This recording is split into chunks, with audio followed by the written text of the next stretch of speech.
Hello friends, આજે આપણે વાત કરવાના છીએ બ્યુટી ફંડાઝની. ફ્રેન્ડ્સ, જ્યારે નવરાત્રી માટે ફાઇનલી રેડી થવાનું હોય છે ત્યારે કન્ફ્યુઝનનો પાર રહેતો નથી. કોઈકે પોતાના રૂટીન સાચવવાના હોય છે અને કોઈકે કોલેજ ટાઈમિંગ્સ વગેરે વગેરે, અને સાથે સાથે નવરાત્રી માટે થનગનવા માટે તો ખેલૈયાઓ રેડી જ હોય છે.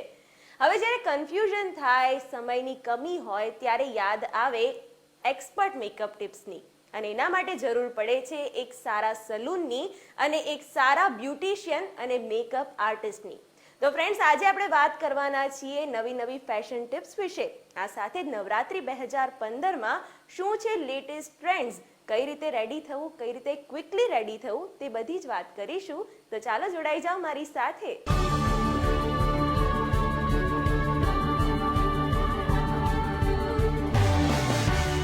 રેશમા પટેલ કે જેઓ 25 વર્ષથી બ્યુટી પ્રોફેશન સાથે સંકળાયેલા છે, સાથે તેઓ નારણપુરા વિસ્તારમાં પોતાનું સલૂન ચલાવે છે, અને તેઓ પાસેથી જ આજે આપણે નવરાત્રી સ્પેશિયલ મેકઅપ ટિપ્સ લેવાના છીએ. સાથે સાથે તેઓ આપણને એક પ્રેક્ટિકલ મેકઅપ પણ શીખવાડવાના છે. આવો તેમને મળીએ. કેમ છો રેશમાબેન? બસ ફાઇન શિવાની. શું છે અત્યારે નવરાત્રીનો કેવો રશ છે? ખૂબ જ રશ રહે છે અત્યારે. બધી girls waxing, facial, manicure, pedicure, eyebrows બધા માટે ખૂબ જ આવતી હોય છે કરાવવા માટે. રેશમાબેન, કઈ કઈ બીજી ટ્રીટમેન્ટ્સ કરાવતા હોય છે બોડીને રિલેટેડ? કેવી કેવી ડિમાન્ડ્સ હોય છે ક્લાયન્ટ્સની? ગર્લ્સને ખાસ કરીને ગોરા દેખાવું હોય છે, માટે ખાસ કરીને અમે એને ડિટેનિંગ ટ્રીટમેન્ટ માટે અને બોડી બ્લીચ માટે એમને અમે રેકમેન્ડ કરતા હોઈએ છીએ. જી બિલકુલ. સ્કિન ટાઈપ પ્રમાણે તમે શું સજેસ્ટ કરો છો as a beautician? Dry skin હોય તો ઓઇલી કન્ટેન્ટ વધારે યુઝ કરી અને એ રીતે એ લોકોને ટ્રીટમેન્ટ આપતા હોય છે, અને જો સ્કિન ઓઇલી હોય તો જેલ બેઝ પ્રોડક્ટ વધારે પ્રિફર કરતા હોઈએ છીએ. બિલકુલ.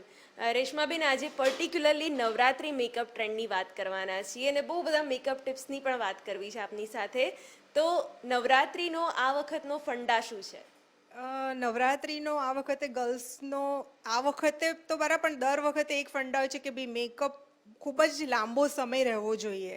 અને અત્યારે મેકઅપમાં એટલી બધી નવી નવી ટેકનિક્સ આવતી હોય છે જેના કારણે આ વસ્તુ હવે શક્ય બની છે.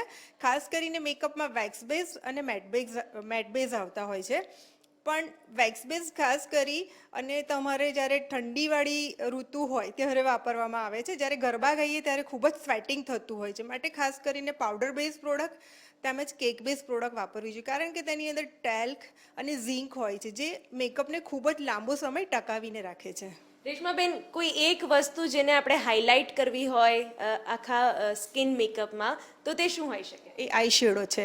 હંમેશા જ્યારે મેકઅપમાં એવું કહેવાય છે કે આંખો બોલતી હોવી જોઈએ. જ્યારે એ છોકરી ગરબા ગાય ત્યારે એની આંખો આમ બોલતી લાગે, સામેવાળાને જોનારને એની આંખોથી જ એના ગરબામાં એની એક અદા દેખાય. મેજિક ઓફ બ્યુટી, બરાબર ને? તો રેશમાબેન, આજે આપણે પ્રેક્ટિકલી આપણા દર્શક મિત્રોને એક મેકઅપ કરીને બતાવવાના છીએ. તો શું ખાસ છે? ખાસ કરીને હું આઈશેડો શીખવાડીશ કે જે અત્યારે સ્મોકી લુક, જે છોકરીઓ ખૂબ જ અત્યારે પ્રિફર કરતી હોય છે, આપણે એ સ્મોકી લુક જોઈશું. જી બિલકુલ. તો ચલો, રેડી? Sure sure. ઓકે. યા.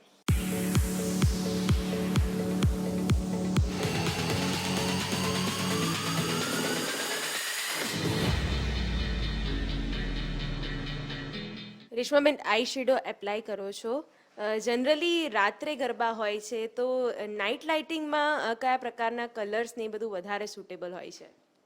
ખાસ કરીને મેટ કલર વધારે સારા રહેશે, કારણ કે જો ગ્લિટરી જો કરીશું તો એ સ્કિનમાં ઓબ્ઝર્વ થઈ જતા હોય છે અને પછી એ ખૂબ લાંબો સમય દેખાતા નથી.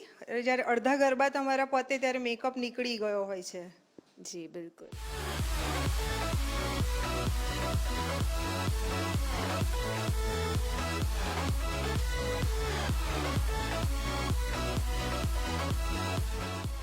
એક શેડ આપણે આપી રહ્યા છીએ, બરાબર ને? અને બ્લુઇશ અને થોડોક ગ્રે શેડ બે મિક્સ કર્યા છે. કારણ કે એની ચણિયાચોળીમાં બ્લુ અને ગ્રે કલર છે, તો જે ડાર્ક કલર હોય હંમેશા કોન્ટરિંગ શેડમાં આપવો, એટલે કે એન્ડ્સ ઉપર આપવો. ઓકે.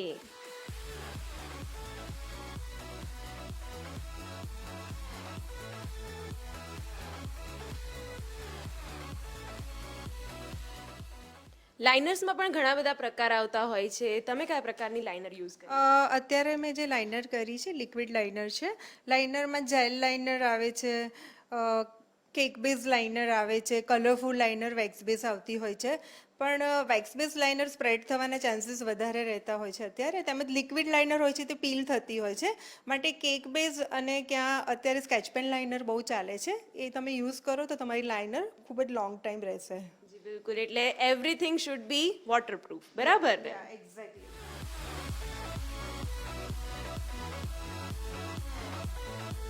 કાજલ પણ સ્મજ ફ્રી આવે છે, એ જ યુઝ કરી. યા સ્મજ પ્રૂફ લાઇનર અને વોટરપ્રૂફ છે.